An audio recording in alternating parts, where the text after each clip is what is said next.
Saludos a todos los que en estos momentos nos estáis sintonizando. Hoy quiero compartir con vosotros en Mateo capítulo 14 los versículos del 15 hasta el 18. Dice así el texto bíblico: cuando anochecía, se acercaron a él sus discípulos diciendo: el lugar es desierto y la hora ya pasada. Despide a la multitud para que vayan a las aldeas y compren de comer. Jesús les dijo: no tienen necesidad de irse, dadles vosotros de comer. Y ellos dijeron: no tenemos aquí sino 5 panes y 2 peces. Y él les dijo: traédmelos acá. Que el Señor bendiga su palabra en nuestros corazones. Estos textos que hemos leído son parte del relato de uno de los milagros más sorprendentes que, a mi parecer, hay en la palabra de Dios. Exactamente es el milagro de los panes y los peces, o también conocido como la alimentación de los 5.000. Este milagro aparece en los 4 evangelios, lo cual nos indica que fue muy conocido, que realmente la gente lo recordaba y fue algo que impactó en sus corazones. Por eso recogido por los 4 evangelistas. Pero algo que sorprende es que este milagro fue realizado después de que Jesús recibiera una de las peores noticias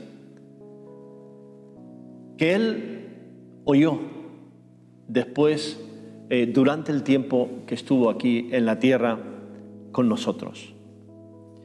Esa noticia, si estuviera en nuestros días, podríamos hablar de que había saltado en todas las televisiones, que serían los titulares de los periódicos más importantes, que corría como la pólvora por internet. Esa noticia era la muerte de Juan el Bautista, hombre reconocido como profeta de Dios, un hombre querido y respetado por muchos, dirían, pero odiado y maldecido por unos pocos. Herodes había mandado decapitar a Juan. Había tomado un compromiso con su sobrina, Salomé. Cuando ésta bailó delante de él, y Herodes la prometió que le daría hasta la mitad de su reino.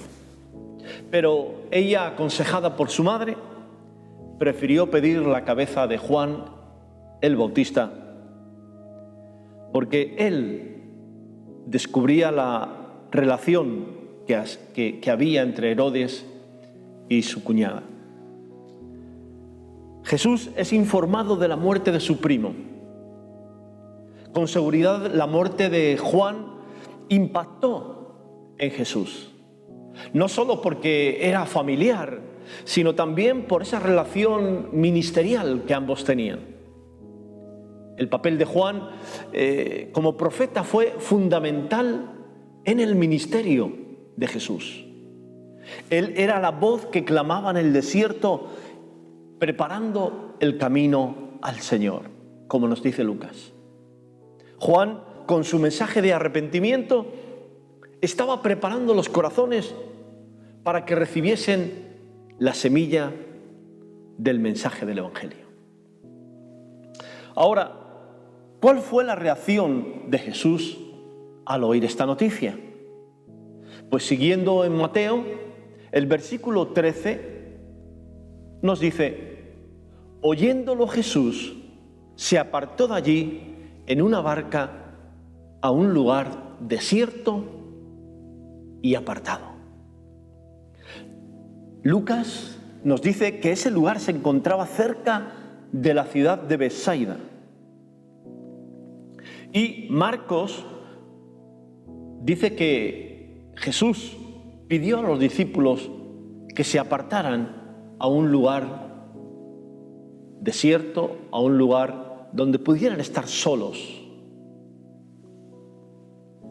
¿Por qué Jesús se retiró a un lugar desierto? ¿Por qué Jesús prefirió la soledad? Mirando los evangelios, yo entiendo que Jesús quería estar a solas con su Padre. Jesús había recibido una noticia impactante y él buscó ayuda, refugio, dirección, consuelo en su Padre Celestial. Esto lo solía hacer habitualmente y a Jesús le iba muy bien. En numerosos textos bíblicos vemos que Jesús solía apartarse para estar tiempo a solas con su Padre. Luego, esto es una enseñanza para nosotros, que en los momentos de dificultad, en los momentos duros o trágicos de nuestra vida, acudamos a nuestro Padre Celestial, acudamos a nuestro Dios para recibir la fortaleza y la sabiduría o el consuelo que en ese momento necesitamos. Y que al acercarnos a Dios, no sea tanto por el golpe que hemos recibido, sino porque sea algo habitual, natural en nosotros. Como ese niño que cuando se hace daño, lo primero que hace es acudir a sus padres para recibir el consuelo. Así nosotros deberíamos también de actuar, como lo hizo Jesús. Al parecer, la gente oyó dónde iba Jesús. Y lo que nos dice el texto, que enseguida se pusieron manos a la obra y empezaron a caminar rumbo a ese lugar. Exactamente dice el texto, y cuando la gente lo oyó, le siguió a pie desde las ciudades.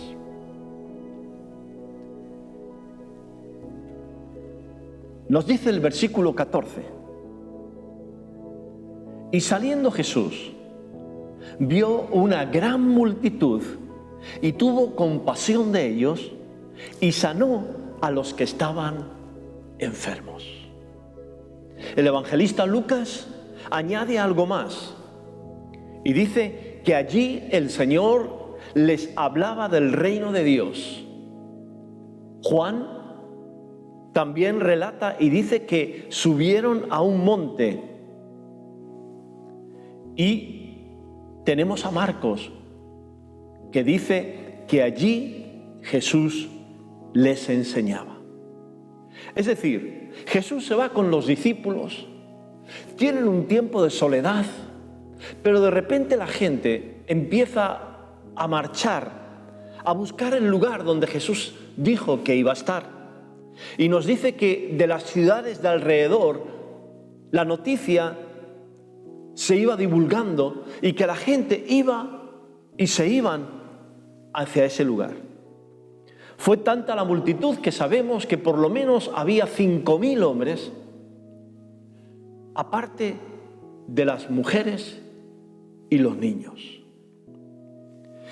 Ahora, Jesús no ve números, Jesús ve personas. Y esto es importante, porque imagínate, como nos dice Marcos, que Jesús mira y ve que hay una gran multitud de personas que se van acercando a Él. Pero no es una multitud cualquiera, es una multitud de miles de personas que han venido de las aldeas vecinas, hombres, mujeres, ancianos, niños, que han venido para ver a Jesús. Unos acuden por sus necesidades y problemas, otros porque encuentran en Jesús ese calor humano que defiende sus derechos. Pero a la vez, Jesús, con su sencillo mensaje a través de las parábolas y enseñanzas, ellos entienden algo más de Dios y empiezan a comprender lo que es el Evangelio, la buena noticia de Dios para los hombres. Entre ellos hay muchos enfermos físicos que encuentran en Jesús ese médico que quizás no podían pagar. O también esa sanidad de su enfermedad que hasta ahora había sido incurable. Ciegos, cojos, mudos, toda clase de enfermedad y dolencia. Pero también estaban allí aquellos que se consideraban enfermos espirituales y que al oír a Jesús, ese precioso mensaje de amor de Dios, ese mensaje del Evangelio, de la buena noticia de Dios, producía en sus corazones paz, porque estaban reconciliándose con Dios. En definitiva, podemos ver que Jesús, aun cuando estaba viendo una multitud, estaba fijándose en cada uno de ellos, porque oraba por cada uno de ellos, porque imponía manos, porque daba palabras de consuelo, de ánimo, porque enseñaba a la multitud. Y Marcos nos dice que Jesús, al ver la multitud, los veía como ovejas que no tienen pastor. En varias ocasiones leemos en la palabra de Dios que cuando las multitudes venían a Jesús, Jesús les veía como ovejas desamparadas y dispersas que no tienen pastor. En el capítulo 9 de Mateo es descrito también a Jesús mirando las multitudes y viéndoles de esta manera. Dice exactamente: recorría Jesús las ciudades y aldeas, enseñando en las sinagogas de ellos y predicando el evangelio del reino y sanando toda enfermedad y toda dolencia en el pueblo. Y al ver las multitudes, tuvo compasión de ellas, porque estaban desamparadas y dispersas como ovejas que no tienen pastor. Creo que no hay imagen más gráfica de desamparo, de confusión, de angustia, que ver a un rebaño de ovejas que no tienen pastor, que no hay quien las guíe, quien las proteja, quien las defienda o quien las cuide. Por eso Jesús, como buen pastor, Él tuvo compasión de ellos y sanó a los enfermos. Vemos una gran multitud, pero una gran multitud con necesidad. Y esa necesidad es suplida por ese buen pastor que es nuestro Señor Jesucristo. El día fue largo, había mucho trabajo, pero las horas pasaban y, como diríamos, el día se les echó encima. Ya se hacía tarde, por lo que surgía otra pregunta en el ambiente. ¿Qué vamos a hacer? ¿El culto debía terminar o continuar? Leemos en el versículo 15: cuando anochecía, se acercaron a él sus discípulos diciendo: el lugar es desierto y la hora ya pasada.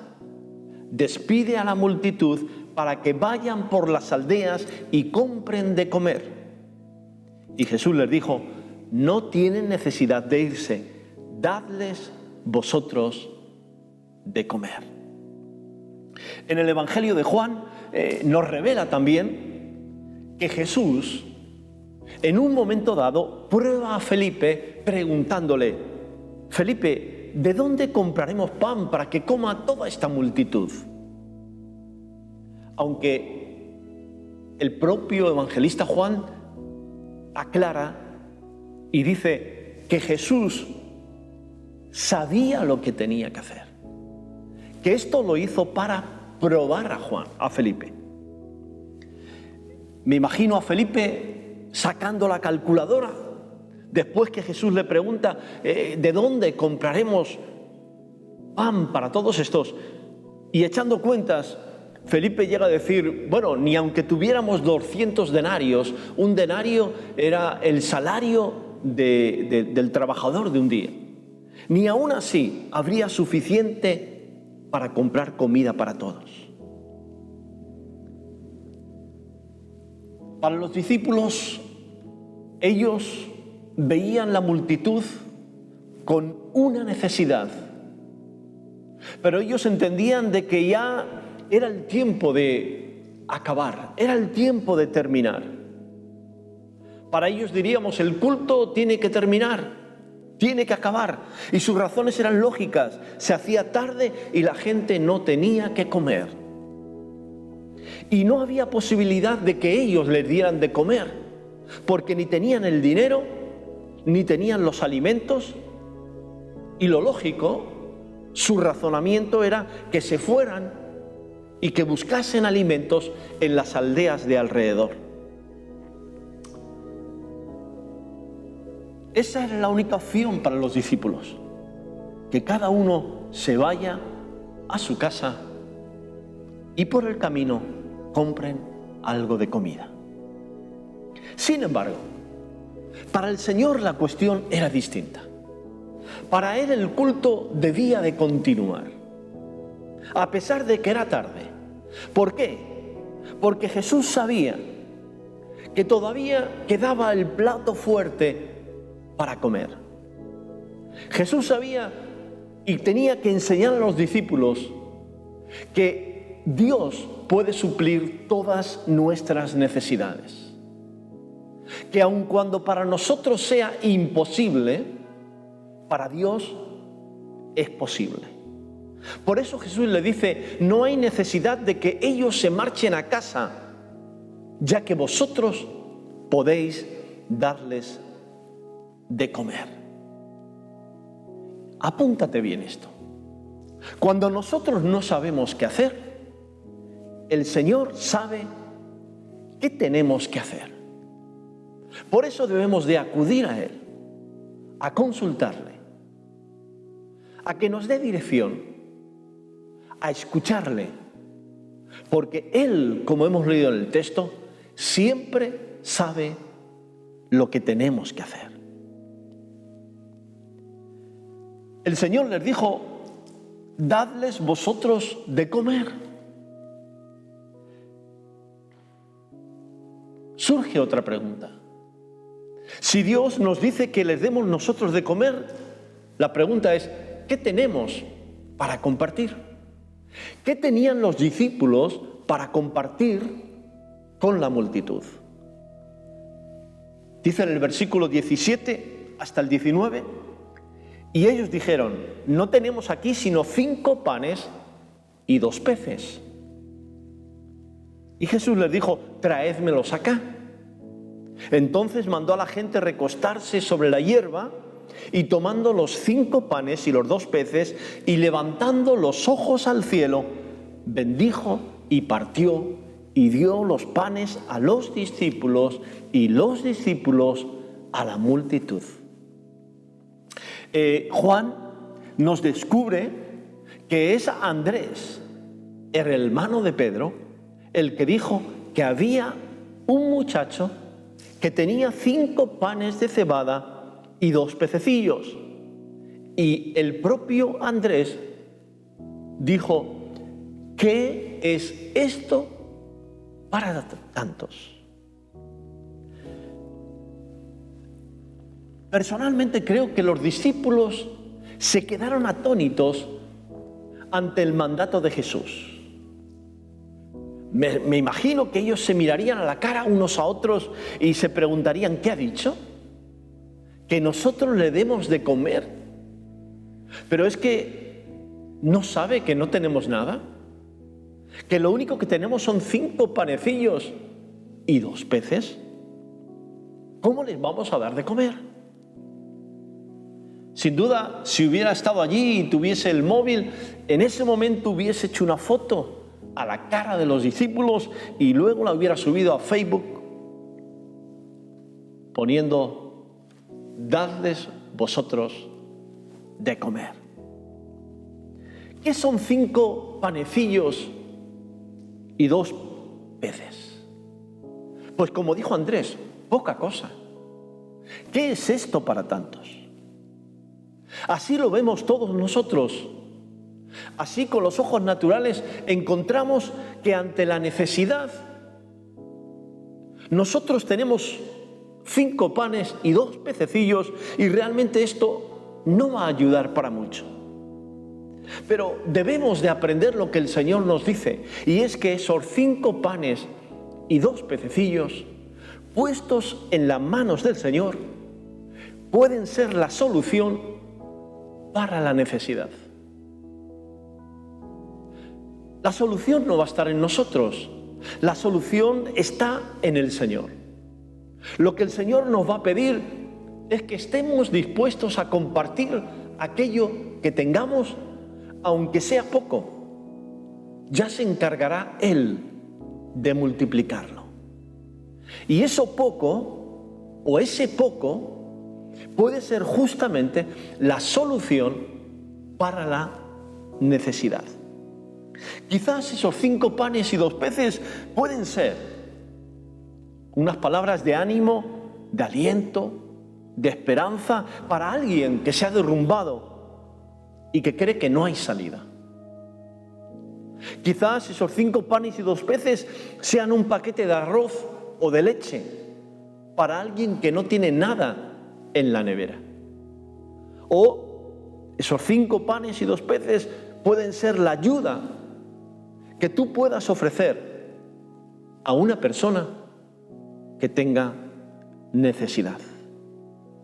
Todos tenemos 5 panes y 2 peces, que vemos y entendemos que es poco, porque la necesidad es grande, sí, pero puestos en las manos del Señor, dispuestos a compartir, entregándoselo a Él, Dios puede hacer el milagro.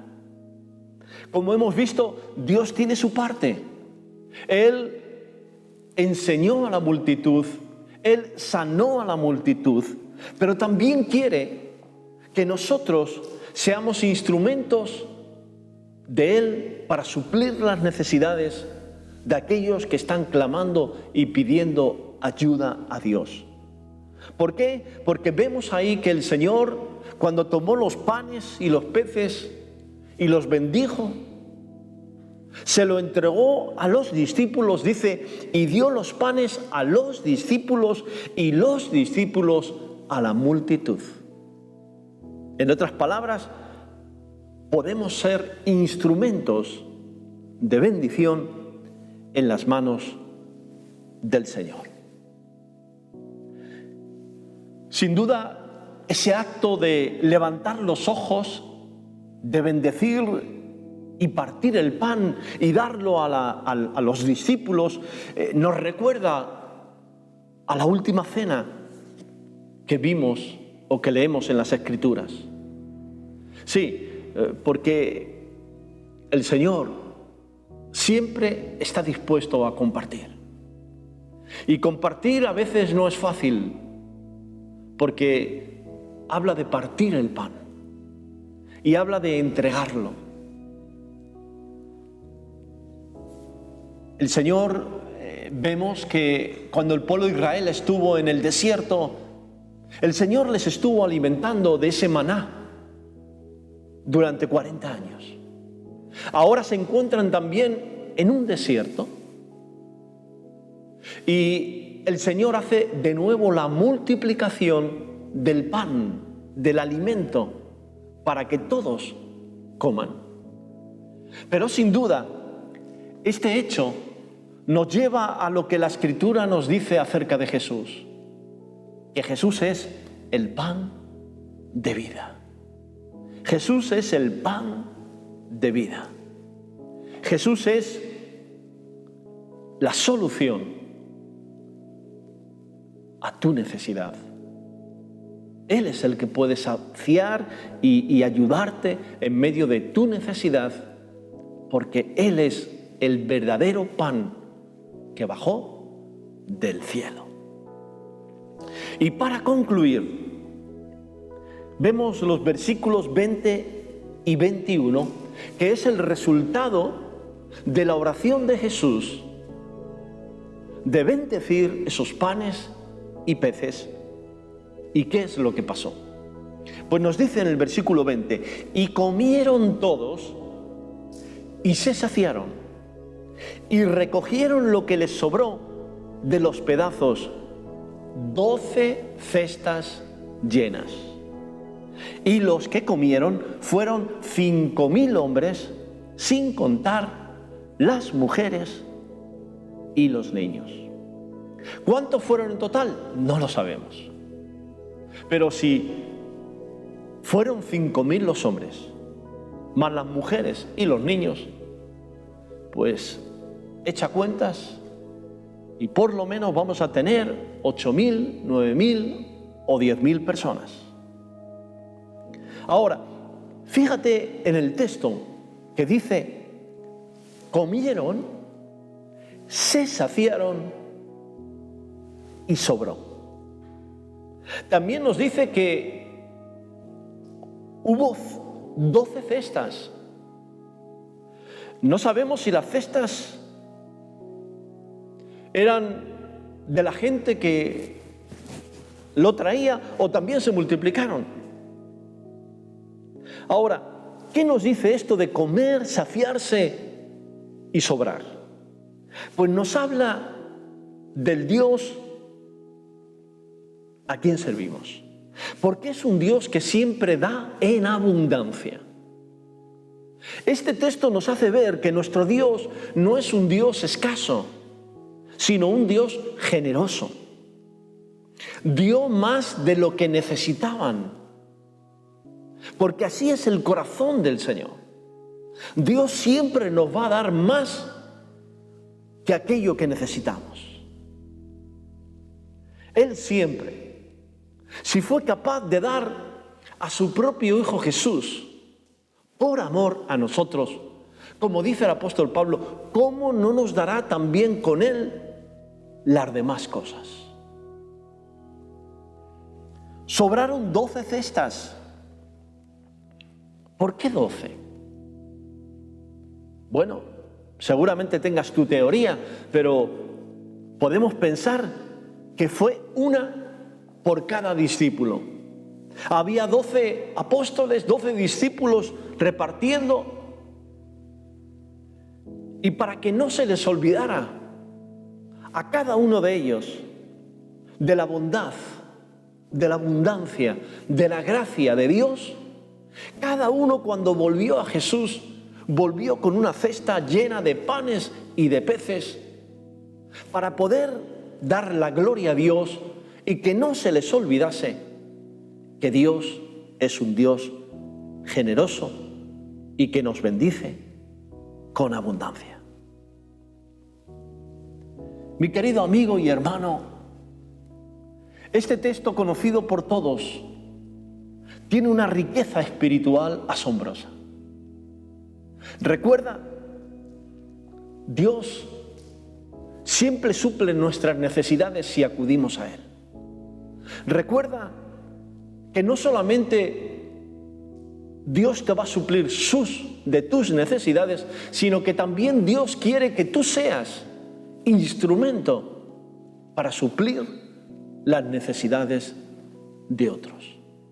Y aun cuando pienses que lo que tienes es poco, si lo pones en las manos del Señor, seguramente será suficiente para suplir la necesidad de otro.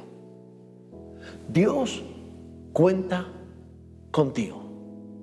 Te va a bendecir para que tú seas de bendición a otros. Que Dios te bendiga y recibas la gracia, la misericordia y el poder de nuestro Señor Jesucristo. Recuerda, Él es el verdadero pan de vida. Dios te bendiga.